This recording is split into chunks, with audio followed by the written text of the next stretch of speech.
Om Namo Bhagavate Vasudevaya.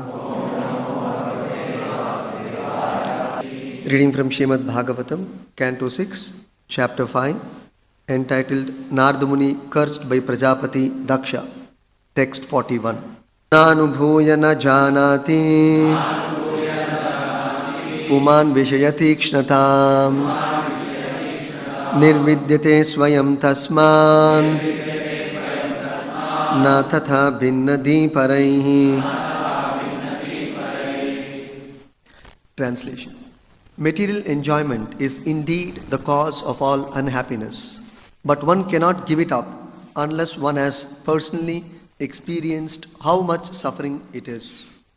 Therefore, one should be allowed to remain in so-called material enjoyment while simultaneously advancing in knowledge to experience the misery of this false material happiness. Then, without help from others, one will find material enjoyment detestful. Those whose minds are changed by others do not become as renounced as those who have personal experience.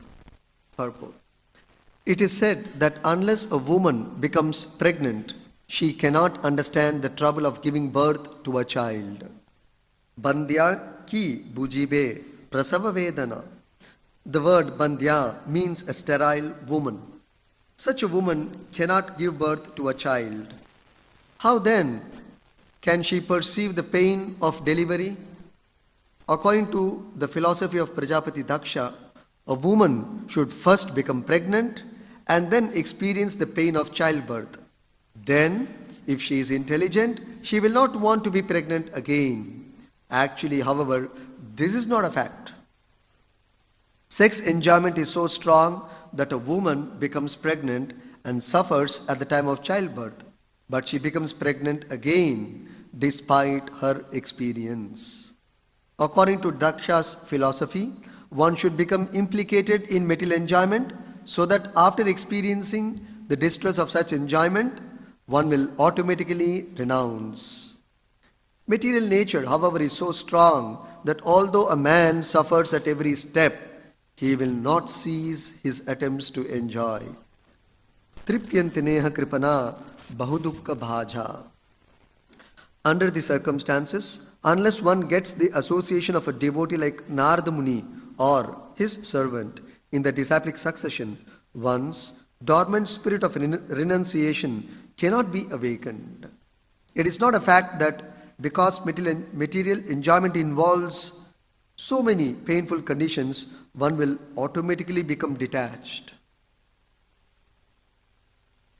One needs the blessings of a devotee like Narada Muni. Then one can renounce his attachment for the material world.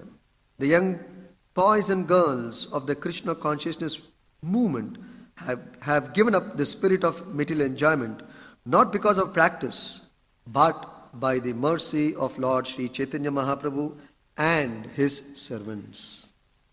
Thus ends the Bhaktivedanta purport and translation to Canto 6, Chapter 5, Text 41 of Srimad Bhagavatam. This is a very instructive verse. The exact statements made by Prajapati Daksha in this verse is the most common argument put forth by people today. What is that? That if one is allowed to indulge in sense gratification and let him learn his life, learn his lessons, that sense gratification is detestable, it is not very desirable, it's very painful. So let him experience himself personally. Then he will give it up. Because even if somebody preaches to him, advises him, and makes him renounce material happiness, material enjoyment, it will not be as strong as when you personally experience. Na tata binnadi paraihi. Nirvidyate swayam tasma. Na tata binnadi paraihi.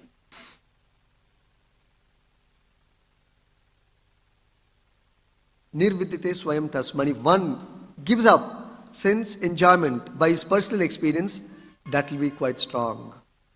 And he'll be steady in his renunciation. On the other hand, na is a negative statement. Tatha binnadi paraihi. If one tries to divert somebody's mind by preaching, then he may give up material enjoyment temporarily, but it will not be very strong. He will go back to the life of sense gratification once again. He will not appreciate the nature of suffering from sense gratification unless he personally experiences, is what this verse is about. Fact is there, nanu bhuya na janati puman vishaya tikshnatam. There is a fact. What is that? Material enjoyment is the cause of all unhappiness. But na janati puman, the human being may not know this. Right? He will not be able to give it up unless he experiences that suffering, how bad it is. So better allow him to enjoy and cultivate knowledge simultaneously to experience the misery of this false material happiness. Vishaya tikshnata. Vishaya means sense enjoyment. Tikshnata means very sharp. Just like you have some sharp razor's edge, or you have a sharp knife, it cuts and there is blood. So this material enjoyment is like that, tikshnatam, it is very sharp. And if it cuts, then it is very painful. There will be blood. But one should experience that. Is what Daksha's advice to Narada Muni is. He is telling Narada Muni that you have immaturely made my sons renounce this world. They have not gone through material life, material enjoyment. You may say material life is illusory, material enjoyment is illusory, but my sons have not experienced it personally. You may say material life is miserable. Material enjoyment ultimately ends in misery. Even Krishna says in Bhagavad Gita, material enjoyment ends in misery. These are all factual, but unless you experience, how will you stand steady in your renouncement? So you have immaturely preached to my sons. You have immaturely preached to my immature sons. So you are foolish. You don't look to be very wise. Daksha Prajapati is accusing Narada Muni in this way.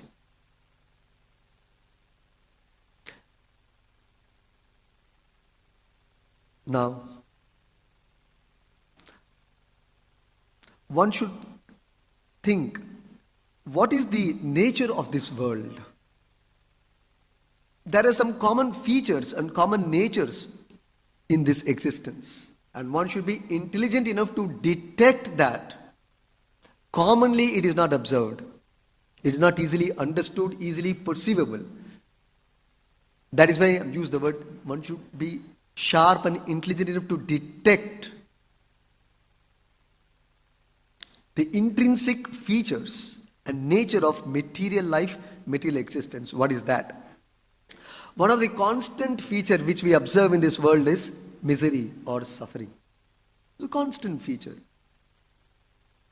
It is not intermittent, it is not once a while, it is a constant feature and nature of this world.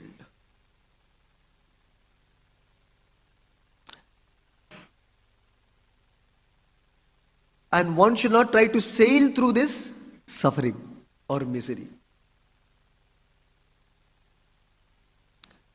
but to think why this misery and suffering is posed in my life. Why we are not able to do things or go through life without problems and without misery. This is common sense. Why should my life's experience be miserable and filled with misery, and after misery, happiness? That is not very desirable.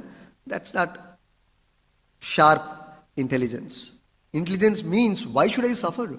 Why should I experience misery? This question must come. Today, people have come up with philosophy that just like we call it as entrepreneurship, or so many terms they're using. Failure is the stepping stone for success, all such kind of things. But one should think. Today, it is people appreciate if you're able to maneuver very nicely in this world of misery. He is considered a successful man. People appreciate him. Lot of problems, lot of complications, and you're able to maneuver very nicely. They think, oh, he's very smart. That is not smartness actually. That is not a sign of intelligence. First of all, one should question why there is misery, why there is problem. And why should I be put to face this problem and misery fundamentally? I don't want. This is intelligence. To be away from problem, to get away from problem, not to be with the problem and solve the problem. That's what people are thinking today. To be with the problem and solve it. They think it is great. No. To get out of problem is the sign of intelligence. So every time we do something in this world, every act, every plan we make, without exception, always is filled with complications, misery, suffering. Every time. Not once or twice. No accomplishment is achieved in this world without difficulty and misery and sweat. That is a fact. No work leads to completion without sweat or without misery, without great discomfort and difficulty. That means fundamentally something is not okay. This is another thing which one should think about. Now these things you require to contemplate, you require to give time to think. Fundamentally something is wrong. Have you thought about that? Is it the way of learning in this world is always face an accident and then learn? Face misery, complications, problems, and then learn, come out of that? Is that the way? It's the most foolish way, foolish proposition.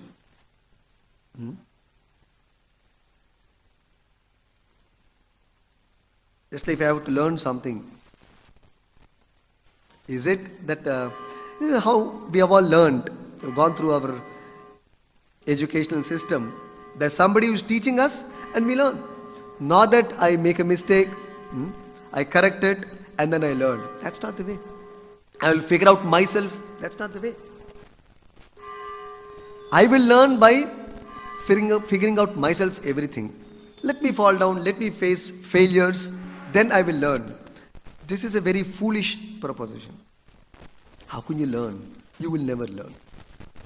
There's no possibility of learning in that way. One should learn from the person who knows things as they are. That is a smarter way, intelligent way of learning. Imagine all your life, how most of us are graduates here. If you have to complete this graduation all by yourself, is that a possibility? It is not a possibility. Suppose I give you a computer for the first time in your life or a laptop. You figure out yourself everything.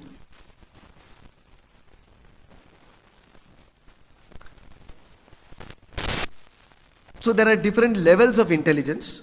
One is you fall down, you learn, you fall down, you learn. But there is no possibility that you may learn. Because conditioned soul's intelligence is like that. We will try to understand this shortly. So, Shastras say that one should not undergo misery. That is not the nature of the soul, nature of our original existence. Therefore, we always fight against misery. We always fight against misery. We don't want misery. We want to solve it once and for all and become happy. That is our nature. Anandamaya abhyasat. So we don't want to be faced with misery, faced with challenges. Although they come without our seeking. So if something is coming without our seeking, you should know what is it. So that is the constant nature and feature of this world. So therefore Shastra say, because it is coming unsought, you should not be in that place. That is not your place. You should get out of this material world. This is what Shastra says. Get out of this material world. That's why Krishna says in the Bhagavad Gita, Dukkhalayam ashashvatam. The nature of this world is Dukkhalayam and ashashvatam. It is temporary. So by the time you try to solve one problem, try to overcome one problem, you are posed with another problem, another complication. Life is not all pleasing and comfortable in this world. Life's experience is not very desirable in this world. But Daksha is saying, no. You go through this experience. When you experience misery, eventually it will lead to happiness.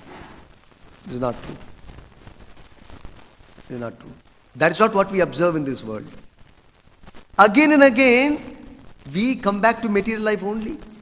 Where is it people are becoming renounced after sufficient misery? Tell me. In general. So, first of all, we should think, in the very first place, we are not meant to suffer. Why should I suffer and then overcome that suffering? Why should I suffer and then overcome that suffering? The question must be, why should I suffer at all? And why should I overcome that?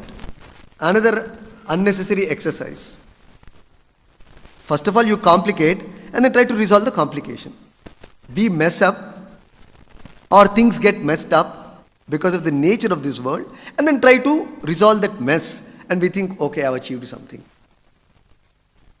I've been great enough. It had been a great day for me. So those who are successful in clearing their messes are considered successful in this world. But the messes don't end. One after the other, it shows up. That we have seen time and again, all through the life. So, Srila Bhaktivedanta Saraswati Thakur used to narrate one story. He calls it as, how often does a bald-headed man pass through a bale tree? Maybe some of you might have heard this story, but it's very instructive. There was one elderly person. His head was shaved, therefore it was bald. So he was passing by a street, and there happened to be a bale tree. By chance, one bale fruit fell on his head just as he was passing. And because his head was shaved up, it hit him very hard. And there was pain. Anyway, so he somehow tolerated, he went ahead. The next day again, he passed through that same bale tree. But when the bale tree came, he thought, oh, wait. How often? No, the next day also the same thing happened. Again, the bale fruit fell on him. Second time. The third day, he happened to go with his friends. And the friends also coincidentally happened to take the same path. And they were about to go underneath that same tree. Then he said, wait, friends, I will not walk beneath this tree. The friends said, why? How often does a bald-headed man go through a bale tree? Meaning, why is it that I should go through this bale tree and, the bale fruit fall on my head and experience misery and pain? No. So he desisted from walking underneath the tree. He was intelligent. So Bhaktisiddhanta Saraswati Thakur says, one should take lessons. There are two ways of taking a lesson. One is, we hear from authorities and then we learn. That's called first class intelligence. Prahlad Maharaj categorizes three classes of intelligence. Three classes of intelligence. First class intelligence, second class intelligence, and third class intelligence. First class intelligence means you hear from authority and then you not learn, not experience, you realize. There's a difference. You realize it straight away by hearing from an authority. That is first class intelligence. Second class intelligence is you go through that experience, you learn from that experience. Third class intelligence is you never learn the experience. So Bhaktivedanta Saraswati says, a person who always goes under the bail tree is actually the most foolish living entity. He never learns his lessons.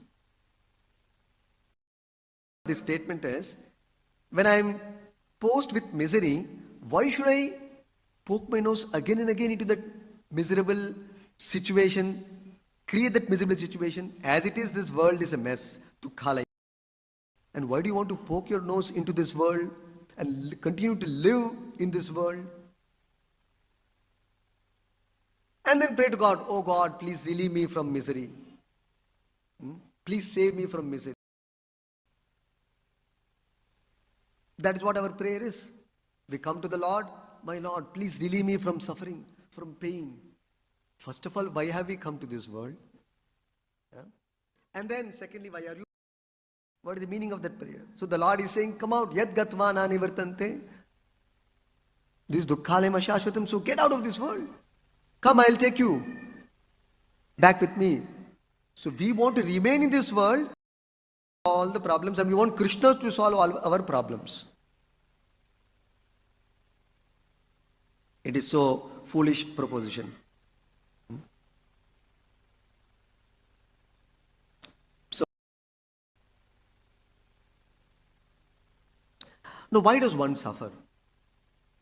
So Prabhupada explains, because we suffer because we commit a mistake or we commit some wrong act. Therefore we suffer. But it is not that all are suffering or all time one suffers.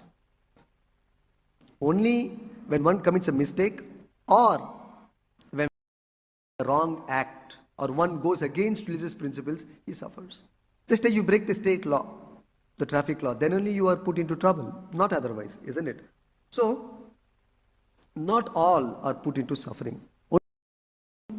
Don't follow the real religious principles of dharma, they are put into suffering.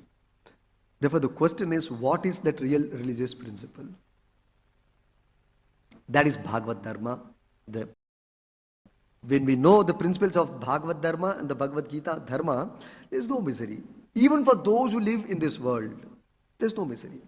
For those who break the religious principles, they are put into misery. Therefore, for the devotees of the Lord, there is no misery in this world. But for those who are not devotees, there is always a miserable condition awaiting them.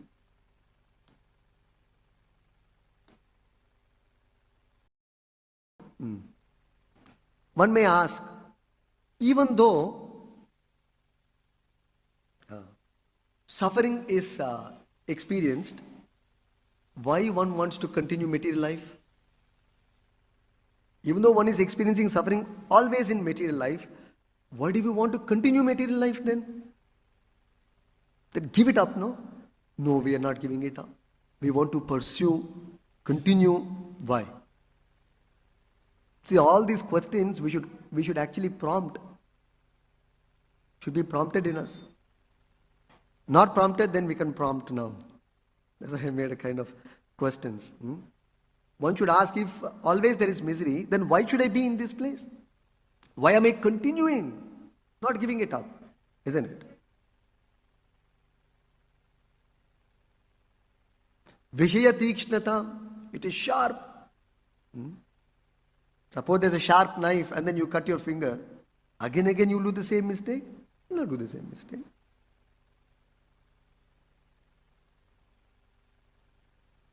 But it seems that we are doing the same mistake again and again in this world. Why? Lord Rishabhadeva, in instructing his sons, actually gives an answer to this point. It is called, the reason is karmatmaka manasa, fruitive mind.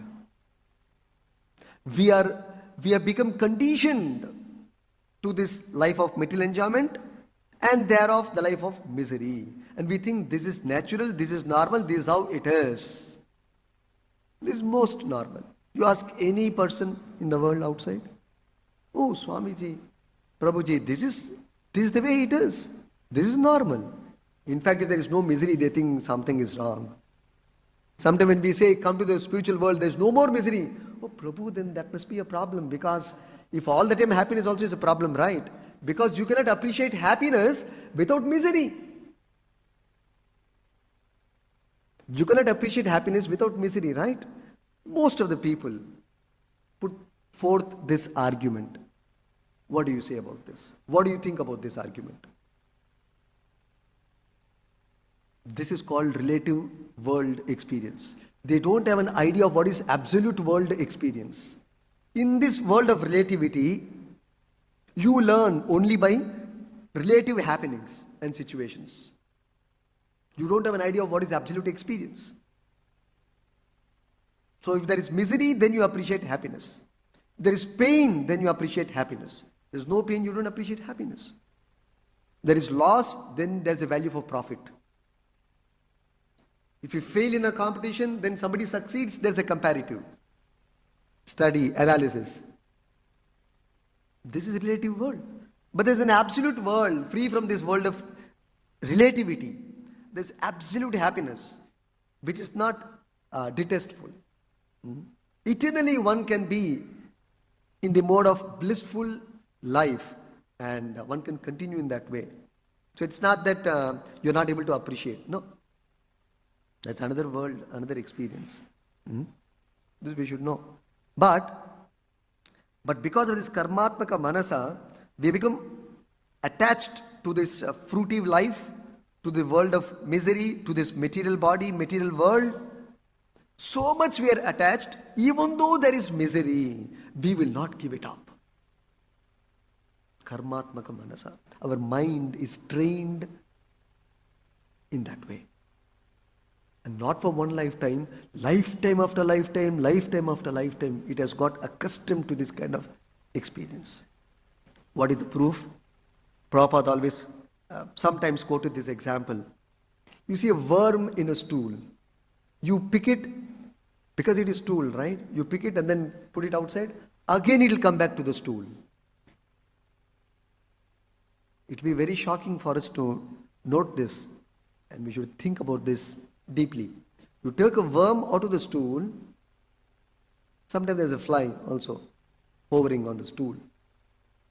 So you try to, take it out. Again it will come back and hover on the same stool. How can it be possible?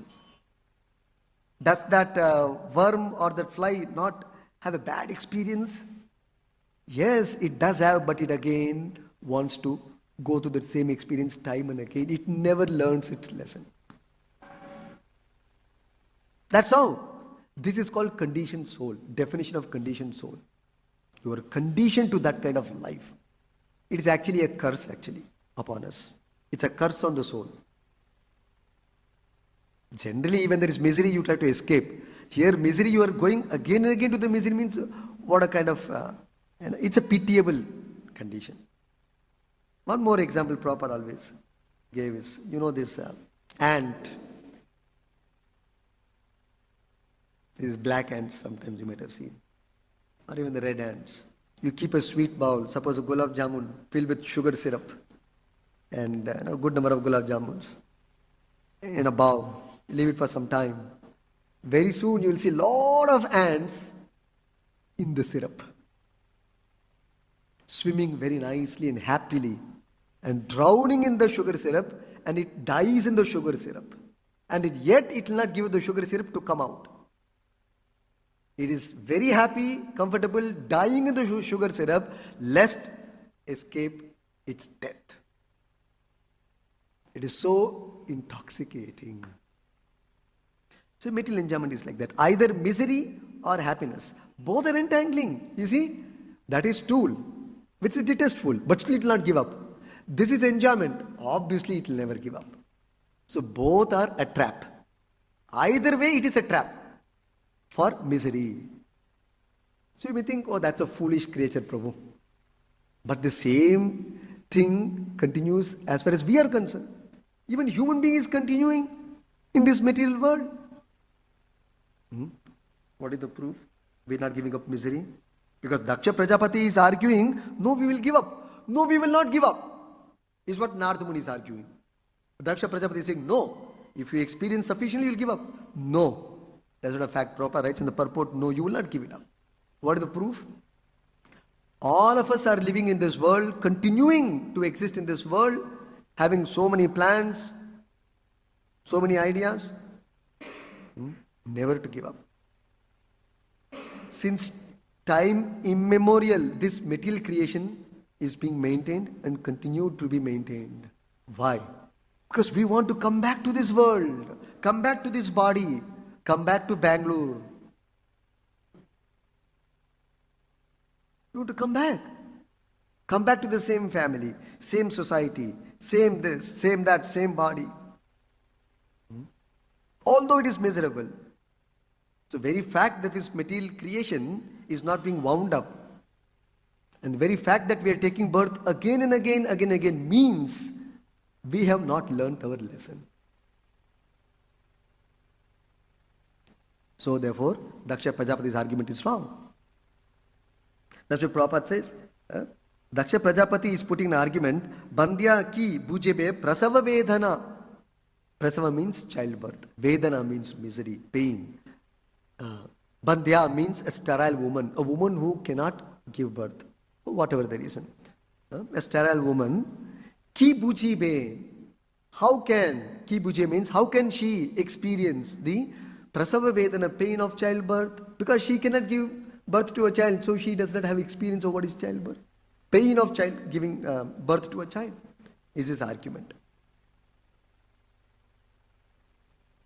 Then Prabhupada and our acharyas are countering this argument by saying, in that case there are so many women who are becoming pregnant and giving birth to a child and going through that pain of childbirth, child labor, the labor of childbirth. Why are they again and again becoming pregnant? So that means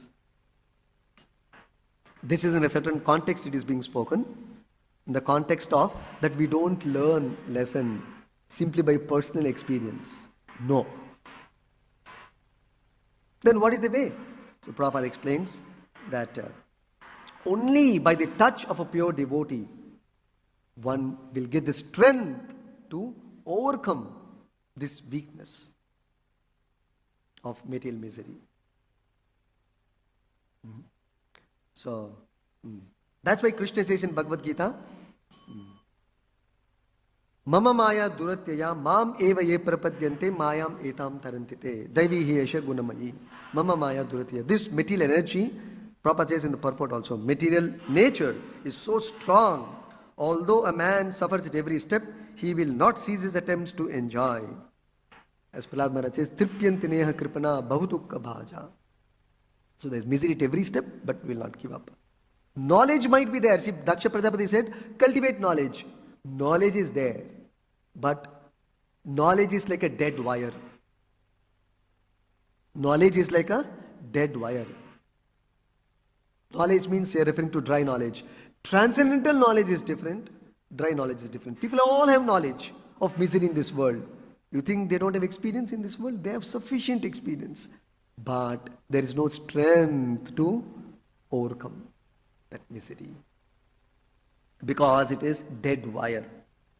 People also talk, when you meet people, so much problem, Prabhuji, so much misery, Prabhuji, so much complication, Prabhuji. Again, they will go back to the same thing. So we'll say, okay, come to Krishna kindness. Yes, again go back to the same miserable life. Because there is no strength. Just like if the dead wire is there, it has no current flowing in it. Unless it is connected to the mains, to the powerhouse, then there is current flowing. Exactly like that. This dry theoretical knowledge will not help one develop real renunciation. Only by the touch of a pure devotee like Narada Muni, then the current of transcendental knowledge flows. Then there is vairagya, detachment, and realization. Not just experience, realization. Then you can stand on that realization. So we should not go with this argument, let me experience this misery sufficiently, then I will give it up myself by my own strength. No, by your own strength, you will not be able to give up. That's what we have seen here. By your own strength, we have failed to give up material enjoyment. Only by the strength of the Acharyas or the Supreme Lord, we can give up this suffering, life of misery.